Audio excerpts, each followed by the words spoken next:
ఉన్న బంగారాన్ని విడిపించి ఆ రోజు ఆన్లైన్ రేటుకే మేము కొంటాం. Sharma gold company. నమస్కారం, సుమన్ టీవీకి స్వాగతం. అక్టోబర్ మాసం ద్వాదశ రాశుల వారికి జాతకరీత్యా ఏ రకంగా ఉండబోతుంది, నవగ్రహాల సంచారం ద్వాదశ రాశుల్లోని ఏ రకంగా జరుగుతుంది, దానివల్ల ఎలాంటి ఫలితాలు ఉంటాయి, అలాగే ఎటువంటి పరిహారాలను పాటించుకోవాలి, ఈ అంశాలను తెలియజేసేందుకు మనతో పాటు ఉన్నారు ప్రముఖ జ్యోతిష్య శాస్త్ర పండితులు, జ్యోతిష్య రత్న, జ్యోతిష్య చక్ర వైభవ నిపుణ డాక్టర్ రాళ్లపల్లి రవికుమార్ గారు. గురుగారు నమస్కారం. నమస్కారం. గురుగారు, మొదటగా ద్వాదశ రాశుల్లో నవగ్రహాల సంచారం ఎలా ఉందో తెలియజేస్తారా? శరదిందు సమాకారే పరబ్రహ్మ స్వరూపిణి వాసరాపీఠ నిలయే సరస్వతి నమస్తుతే. సుమన్ టీవీ ప్రేక్షకులకు నమస్కారం. ముందుగా ఈ అక్టోబర్ నెలలో ద్వాదశ రాశుల్లో నవగ్రహాలు ఎక్కడెక్కడ ఉన్నాయో ఇప్పుడు మనం తెలుసుకుందాం. ముందుగా రవి వచ్చి మనకి తులారాశిలో ఉన్నారు, అలాగే కుజుడు మనకి మిథున రాశిలో ఉన్నారు, అలాగే గురువు మనకి వృషభ రాశిలో ఉన్నారు, శని మనకి స్వస్థానమైన కుంభరాశిలో ఉన్నారు, అలాగే బుధుడు వచ్చి మనకి తులారాశిలో ఉన్నారు, అలాగే కేతు మనకి కన్యారాశిలో ఉన్నారు, అలాగే శుక్రుడు వచ్చేసి మనకి వృశ్చిక రాశిలో ఉన్నారు.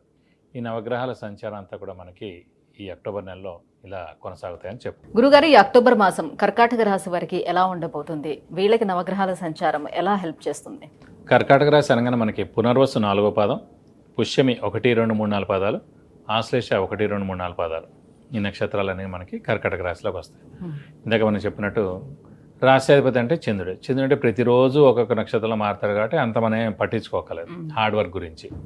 సో నెక్స్ట్ వచ్చేసి మనకి దైవబలం, దైవానుగ్రహం సంబంధించిన గ్రహం వచ్చేసి గురువు అయ్యాడు, లాభస్థానంలో ఉన్నాడు. సో లాభాన్ని చేకూర్చే స్థానంలో ఉన్నాడు కాబట్టి అత్యుత్తమంగా ఉన్నాడు.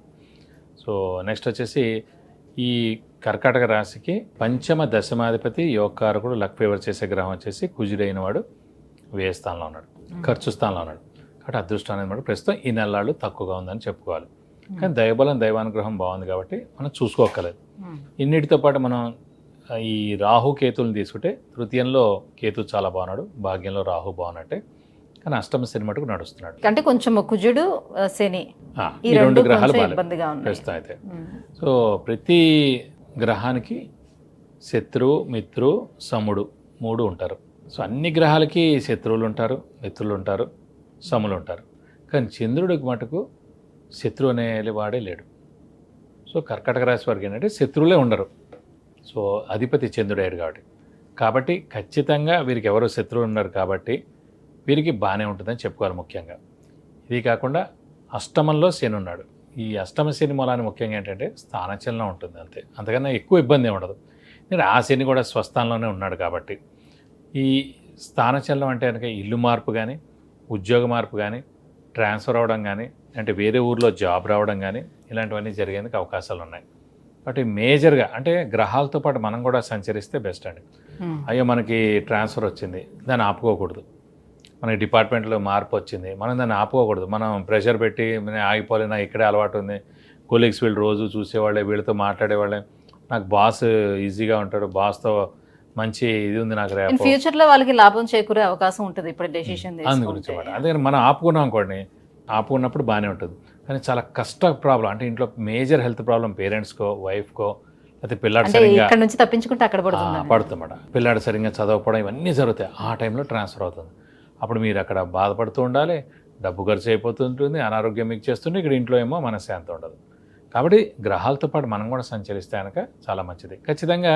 ఖచ్చితంగా ఉంటుందా అని అడగచ్చు మీరు. ఖచ్చితంగా ఉంటుందండి స్థానచలనం. ఉదాహరణకి ఒక 20 కిలోమీటర్ల దూరంలో ఉద్యోగం చేస్తున్నాడు, సో అప్ అండ్ డౌన్ చేస్తున్నాడు. అదే 50 కిలోమీటర్లు అయింది, అప్పుడు ఖచ్చితంగా ప్రతిరోజు చేయలేడు కదా, ఏదో ఒక రోజు డెసిషన్ తీసుకుంటాడు, బాబు నేను మారిపోతే బెస్ట్ ఇల్లు మార్పు అంటే అక్కడ దగ్గరికి వెళ్దాను. సో కనీసం ఇల్లు మార్పు అయినా జరిగితే మంచిది, అది సొంత ఇల్లైనా సరే. సో ఇవన్నీ కూడా స్థానచలనాలు మనం జాగ్రత్తగా చెక్ చేస్తే అష్టమ శనిలో కానీ, అర్ధాష్టమ శనిలో కానీ, ఏలినాటి శనిలో కానీ, మెయిన్ కర్కాటక రాశి వాళ్ళకే అవ్వక్కలేదు. ఇంట్లో ఎవరో ప్రస్తుతం వృశ్చిక రాశి వారు ఉన్నారు, వారికి అర్ధాష్టమ శని నడుస్తుంది, అలా చేంజ్ ఆఫ్ ప్లేస్ అవ్వచ్చు. అంటే మకర రాశి కానీ, కుంభరాశి కానీ, మీన రాశి కానీ ఇంట్లో వైఫో పిల్లలకో ఉంది, వాళ్ళకి ఏలినాటి శని నడుస్తుంది. మనకే నడవాలని ఏం లేదు, హెడ్ ఆఫ్ ది ఫ్యామిలీకే నడవాలని లేదు. వాళ్ళ ముగ్గురులో ఎవరు ఇద్దరికి ఎక్కువగా ఉన్నా కూడా వాళ్ళ ద్వారా కూడా ఇల్లు మారచ్చు, సో జాబ్ మారచ్చు, అలా జరిగేందుకు అవకాశం అన్నమాట. కాబట్టి ఈ స్థానచలనం అనేది ఉంటుంది, దాంతో నష్టం అనేది మంచిగా జరుగుతుంది. కాబట్టి ముఖ్యంగా వీరు మటుకు గురుబలం బాగా ఉంది కాబట్టి అన్ని శుభకార్యాలు జరుగుతాయి, అనుకున్నవన్నీ పనులు జరుగుతాయి. గురుగారు, మరి సంతానం కలిగే ఎంతవరకు అవకాశం ఉంటుంది? సంతానం మటు ఖచ్చితంగా కలుగుతుంది. ఎందుకంటే పంచమ స్థానాన్ని చూడాలి. అలాగే సంతాన కారకుడు గురువు. ఇప్పుడు కర్కాటక రాశి వారికి పంచమ స్థానం వృశ్చికం అయిందండి. ఆ వృశ్చికానికి సప్తమ దృష్టితోటి గురువు చూస్తున్నాడు, లాభంలో ఉండి, వృషభంలో ఉండి. సో సంతాన స్థానాన్ని చూస్తున్నాడు, సంతాన కారకుడే గురువు అయ్యాడు. కాబట్టి ఖచ్చితంగా ఈ ఏడాది కన్సీవ్ అవడం, లేదంటే నెక్స్ట్ ఏడాది ఏప్రిల్ లోపల కన్సీవ్ అవడం కానీ, లేదంటే సంతానం కలగడం కానీ అవకాశం ఎక్కువగా ఉంది. మరి ఆరోగ్యపరంగా ఎలా ఉంది వీళ్ళకి? ఆరోగ్యపరంగా పర్వాలేదండి. అంటే అష్టమశ నడుస్తున్నందుకు చిన్న చిన్న అనారోగ్యాలు ఇంట్లో పెద్దవాళ్ళు కానీ, చిన్నపిల్లలు కానీ, కొంచెం గృహిణులు, వైఫ్ కానీ, వాళ్ళకి కానీ అయ్యేందుకు అవకాశం ఉంది. అంత మేజర్ అనారోగ్యాలు అయితే ఉండవు. ఖర్చు అయితే ఉండాలి. ఖర్చు అయితే ఖచ్చితంగా ఉండదు, కానీ అష్టమశ నడుస్తుంది కాబట్టి ఖచ్చితంగా ఖర్చు అనేది ఉండేందుకు అవకాశం ఎక్కువగా ఉంది. మరి ఈ అష్టమ శనికి వ్యయస్థానంలో ఉన్నటువంటి ఈ కుజుడికి ఎటువంటి పరిహారాలు చేస్తే కొంచెం బెటర్గా ఉండే అవకాశం ఉంది? ముఖ్యంగా కుజుడు అంటే మనకి వెంటనే మారిపోతారు కాబట్టి పర్లేదు. ప్రతి 45 రోజులకి 45 రోజులు ఒక్కొక్క రాశిలో ఉంటాయండి. 45 రోజులు అవగానే మారిపోతారు కాబట్టి పర్వాలేదు. ముఖ్యంగా అష్టమ శని ఎఫెక్ట్ ఎక్కువగా ఉంది కాబట్టి వీలైతే ఒక శనివారం రోజు రక్తదానం చేయడం, అలాగే హనుమంతుని ఎక్కువగా పూజించడం, అలాగే శివుని కూడా ఎక్కువగా పూజిస్తే మంచిది.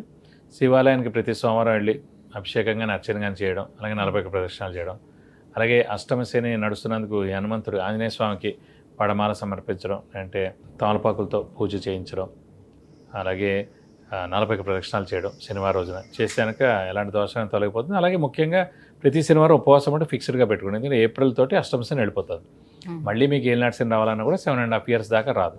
కాబట్టి 7.5 ఏళ్ల దాకా రాదు. కాబట్టి ప్రతి శనివారం ఉపవాసం ఉండడం. ఇంకా ఉధృతంగా ఉంటే మటు ఖచ్చితంగా శనికి 19,000 సార్లు జపం చేయించి నల్ల నువ్వులు 200 గ్రాములు దానం ఇస్తాను, దోషం మొత్తం తొలగిపోతుంది. విద్య, ఉద్యోగం, వివాహం, విదేశీయానం, సంతానం, ఆరోగ్యం, ఐశ్వర్యం, ఇలా వీటన్నిటి గురించి తెలుసుకోవాలంటే కింద స్క్రోల్ అవుతున్నటువంటి నెంబర్లకి కాల్ చేసి లేదంటే మెసేజ్ చేసి గురువుగారి అపాయింట్మెంట్ పొందవచ్చు.